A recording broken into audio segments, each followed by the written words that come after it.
आज आंचलिक परिवहन कार्यालय तालचेर पक्षर रक्तदान शिविर अनुष्ठित होती। परिवहन कार्यालय कर्मकर्ता, ट्रक मालिक संघर कर्मकर्ता, बस मालिक संघर सदस्य और ड्राइवर यूनियन सदस्य माने स्वेच्छाकृत भाव सामिल होई रक्तदान करथिले। ए रक्त शिविर रे खबर संग्रह पर्यंत 105 यूनिट रक्त संग्रह होइतिला। तेबे ए कार्यक्रम को एमवीआई तपन बेटी तांको प्रतिक्रिया देथिले।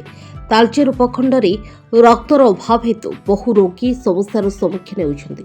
एहाकु दृष्टि रखी सड़क सुरक्षा दिवस में परिवहन अधिकारी निखिल कुमार पट्टनायक निर्देश रे आज यह महत् कार्यक्रम करा जायछि। अन्यपटे रक्तदाता मानक उत्साहित करने नहीं दैनिक खबर कागज संवाद तरफ आम ओडिशा रक्तदान अभियान मानपत्र दि जाइथिला।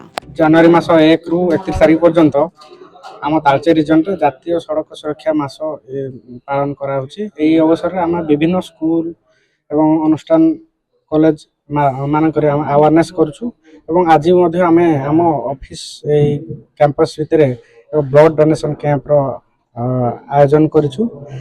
एथिरे हमरो विभिन्न स्वेच्छाकृत अनुष्ठान तथा हमरो ड्राइवर यूनियन रो भाई माने आस्थिले एवं हमरो ऑफिस स्टाफ मध्ये इनक्लूड अछन्ती एवं डीलर आम मानक मध्ये आस्थिले।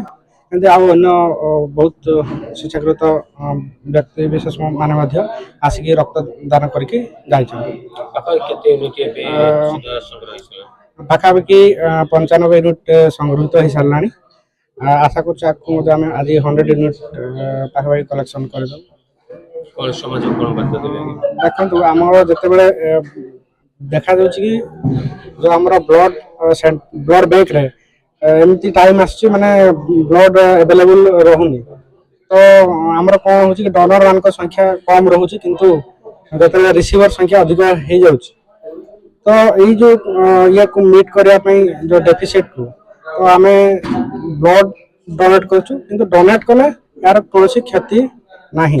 तो मु तेन करी हमर जो युवक वर्ग अछन्ते तांको मध्ये आह्वान करिवि जे हमें जंते हमें दुर्घटना रे रास्ता रे हमें ब्लड दउ चंते रास्ता ड्राइविंग करी कि हमें रास्ता रे ब्लड देबानी हमें ब्लड देबा अन्य जन को जीवन बचाया पई। ब्यूरो रिपोर्ट जनता आवाज।